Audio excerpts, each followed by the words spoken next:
बिस्मिल्लाहिर्रहमानिर्रहीम अस्सलाम वालेकुम। आई एम ख्वाजा मोहसिन इनाम। स्टूडेंट्स, इस लेक्चर में हम वेक्टर थ्योरी के कुछ मजीद कंसेप्ट्स और उनके रेलेवेंट प्रॉब्लम्स सॉल्व करेंगे। आइए शुरू करते हैं।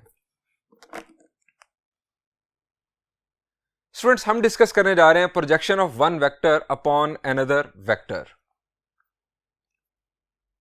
स्टूडेंट्स, ये एक बॉक्स जिसके ऊपर डिफरेंट फोर्सेस डिफरेंट डायरेक्शंस में अप्लाई हो रही हैं।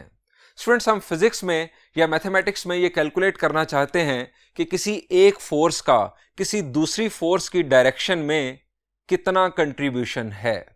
यानी अगर हम यहां पर F1 को रेफरेंस बना लें, मिसाल के तौर पर हम F1 को रेफरेंस बना रहे हैं, F1 को अगर हम रेफरेंस बना लें तो हम ये कैलकुलेट करना चाहेंगे कि F2 का F1 की डायरेक्शन में कितना कंट्रीब्यूशन है, या F3 का F1 की डायरेक्शन में कितना कंट्रीब्यूशन है, या फिर F4, F5 या F6 का F1 की डायरेक्शन में कितना कंट्रीब्यूशन है।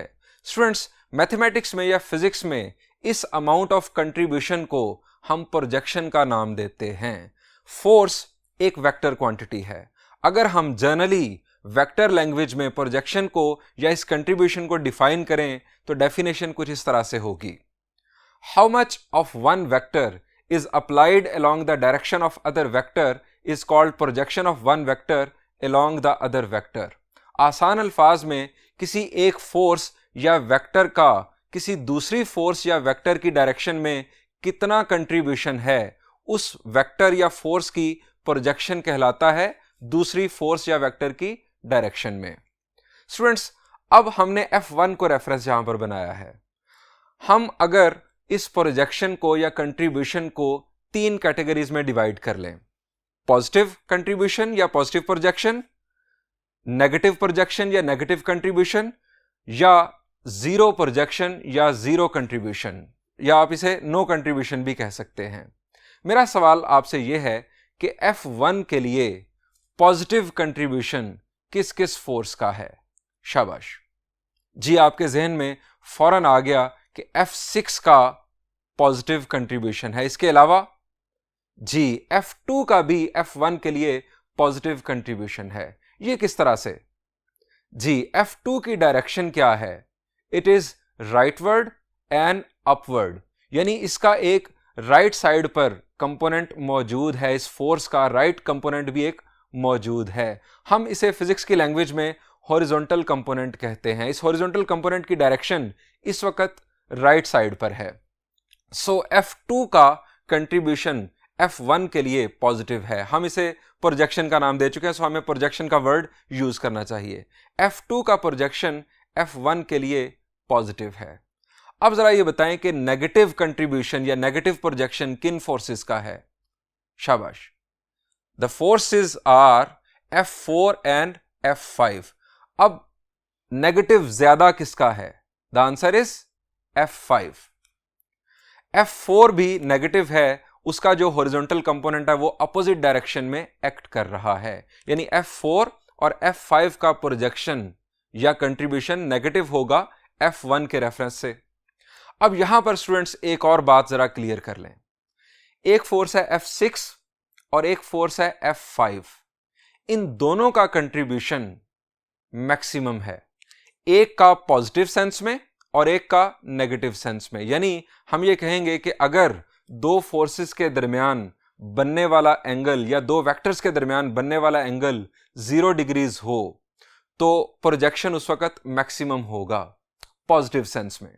और दूसरी तरफ अगर दो फोर्सेस या दो वेक्टर्स के दरमियान एंगल 180 डिग्रीज हो तो उस वक्त भी प्रोजेक्शन या कंट्रीब्यूशन मैक्सिमम होगा, लेकिन नेगेटिव सेंस में।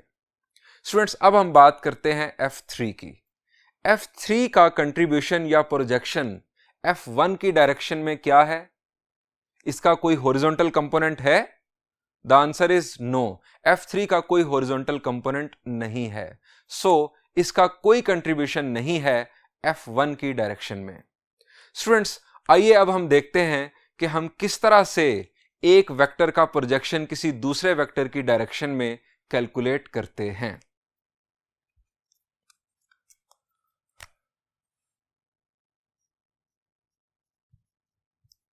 How do we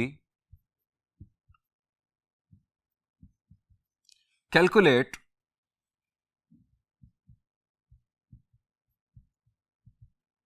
projection of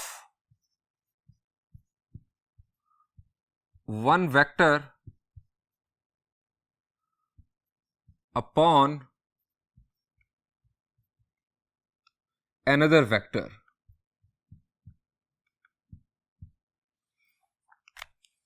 हम फर्ज कर लेते हैं यहां पर दो vectors,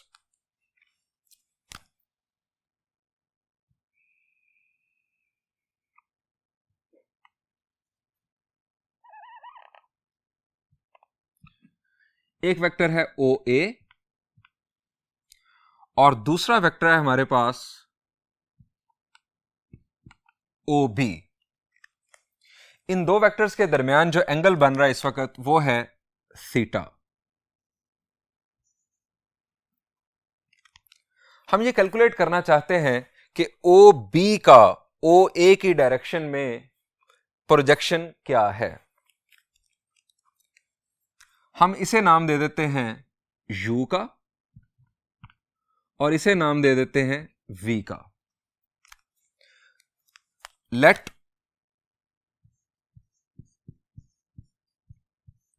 O A is equal to u, O B is equal to v be two non-zero vectors.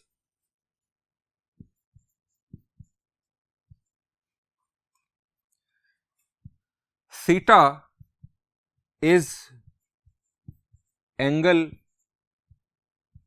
between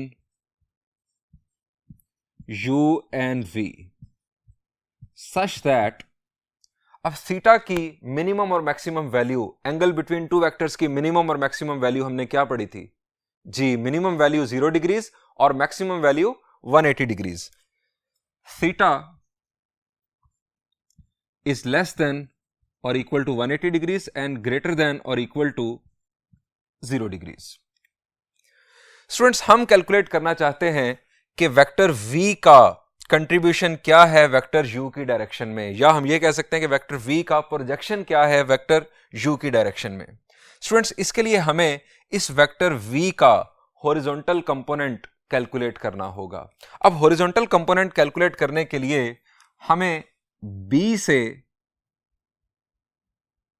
perpendicular drop करना है वेक्टर OA पर। यह हमारा परपेंडिकुलर, इस पॉइंट को हम नाम दे देते हैं M का। स्टूडेंट्स, हमें ये OM जो कि हॉरिजॉन्टल कंपोनेंट है इस वेक्टर V का, ये कैलकुलेट करना होगा। ये बन गई एक राइट ट्रायंगल। हमारे पास ये थीटा मौजूद, हमारे पास ये वेक्टर V मौजूद।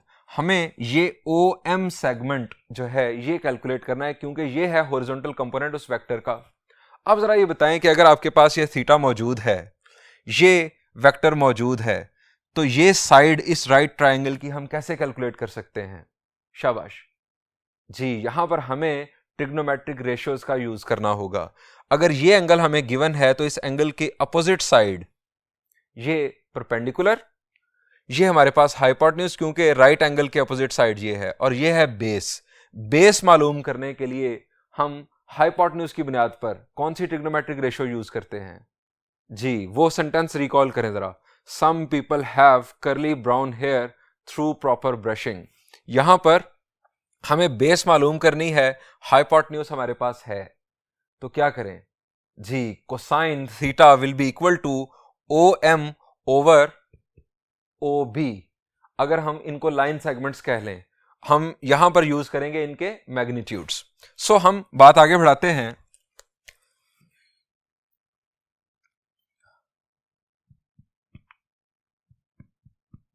Dropping a perpendicular on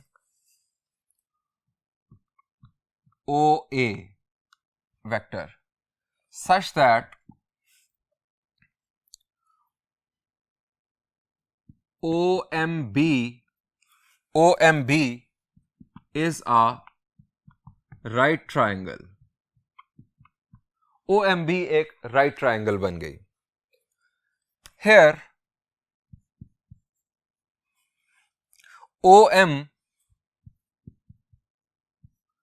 is projection of V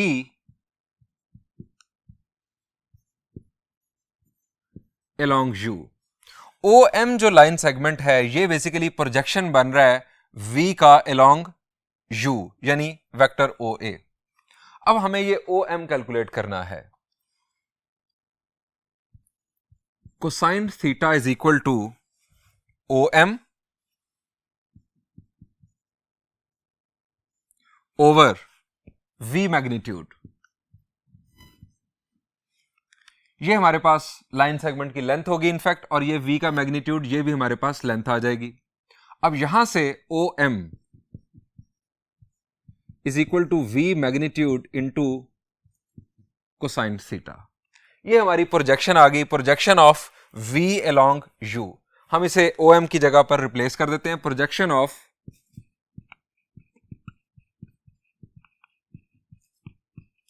V along U. ये हमारे पास फॉर्मूला बन गया magnitude of V cosine theta. Students यहां पर ही दूसरा फॉर्मूला भी समझ लेते हैं. Projection of U along V हमारे पास यहां पर बन जाएगा U magnitude into cosine of theta. अब स्टूडेंट्स हम ये फर्ज करते हैं कि हमें ये प्रोजेक्शन कैलकुलेट करनी है, लेकिन हमें theta between two vectors given नहीं है. हमें दो वेक्टर्स गिवन हैं. अगर हमें दो वेक्टर्स गिवन हैं आई जे या आई जे के फॉर्म में, तो उस सूरत में हम प्रोजेक्शन कैसे कैलकुलेट करेंगे? थीटा हमारे पास है नहीं. तो स्टूडेंट्स हमें कोसाइन थीटा की वैल्यू ले आनी चाहिए. कोसाइन थीटा की वैल्यू हम ला सकते हैं डॉट प्रोडक्ट वाले फॉर्मूला से. हम यहां पर लिखेंगे since cosine theta is equal to U dot V over U magnitude into V magnitude. ये हमारा U डॉट V का फॉर्मूला. यहां से कोसाइन थीटा की वैल्यू हम यहां पर पुट कर देते हैं. इसको नाम दे देते हैं 1 का. Putting in 1.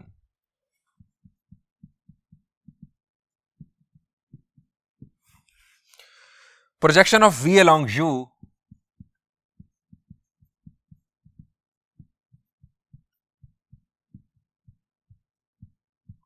is equal to V magnitude into cosine theta की value U dot V over U magnitude V magnitude. अब यहां से V मैग्नीट्यूड के साथ कैंसिल. हमारे पास फॉर्मूला बन गया projection of V along U is equal to U dot V over U magnitude. Students इस फॉर्मूला को हम एक और शक्ल भी दे सकते हैं. आप जरा रिकॉल करें कि U vector divided by U magnitude ये क्या बन जाएगा? अब vector divided by its magnitude क्या बन जाता है? ये बन जाता है यूनिट वेक्टर. सो हम इसे लिख सकते हैं projection of V along U is equal to U hat dot V. ये हमारा एक और यानी फॉर्मूला बन गया, एक और शक्ल बन गई इनफैक्ट उसी फॉर्मूला की. इसी लैंग्वेज में अब हम दूसरे फॉर्मूलाज बना सकते हैं यानी projection of U along V के लिए. Similarly projection of U along V हमारा फॉर्मूला बन जाएगा U dot V over V magnitude. अब इसको याद रखने का आपको मैं एक तरीकेकार बता देता हूं. Projection of V along U हो या projection of U along V हो, न्यूमरेटर में U डॉट V ही आएगा. कोई चेंज नहीं न्यूमरेटर में.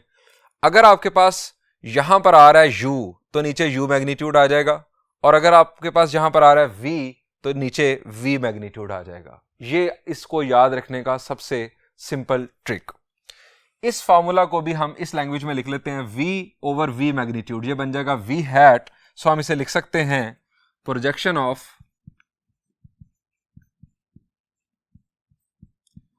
U along V is equal to u dot v hat. Students, in fact हमने प्रोजेक्शन कैलकुलेट करने के 3 फार्मूलाज यहां पर बना लिए, 3 डिफरेंट शक्लें हैं। पहला फार्मूला हमारे पास बना था यहां पर, projection of v along u, v magnitude cosine theta. अगर यहां पर हम कर दें projection of u along v, तो यहां पर उस सूरत में आ जाना था u मैग्नीट्यूड कोसाइन थीटा। और उसके बाद ये फार्मूलाज दो, एक ही फार्मूला की 2 शक्लें, और यहां पर ये formulas projection of u along v के लिए। स्टूडेंट्स, इन फार्मूलाज को अच्छी तरह से याद कर लीजिएगा। अब हम ये भी डिस्कस कर लेते हैं कि प्रोजेक्शन पॉजिटिव, नेगेटिव या जीरो कैसे हो जाती है। स्टूडेंट्स, इस फार्मूला पर गौर करें, projection of v along u। Students, जब थीटा की वैल्यू एक्यूट होगी, यानी greater than 0 but less than 90, v magnitude, ये तो पहले ही पॉजिटिव नंबर है क्योंकि ये नॉन जीरो वेक्टर का हम मैग्नीट्यूड फाइंड आउट कर रहे हैं। अगर थीटा की वैल्यू एक्यूट होगी तो हमारे पास जो प्रोजेक्शन होगा वो पॉजिटिव होगा। अगर थीटा की वैल्यू ऑब्ट्यूज होगी, यानी greater than 90 but less than 180, तो कोसाइन थीटा नेगेटिव आ जाएगा। उस सूरत में प्रोजेक्शन जो है ये नेगेटिव रोल प्ले कर रही होगी। और अगर हम थीटा की वैल्यू कर दें 90 डिग्रीज, तो आप जानते हैं कोसाइन 90 जीरो होता है। जब 2 वेक्टर्स एक दूसरे के परपेंडिकुलर होंगे तो उनका एक दूसरे की डायरेक्शन के लिए जीरो प्रोजेक्शन होगा। अब एक और बात, projection of v along u या u अलोंग v इक्वल कब होगा? आइए नेक्स्ट बोर्ड पर आपके साथ डिस्कस करता हूं। हमने डिस्कस किया अभी प्रोजेक्शन ऑफ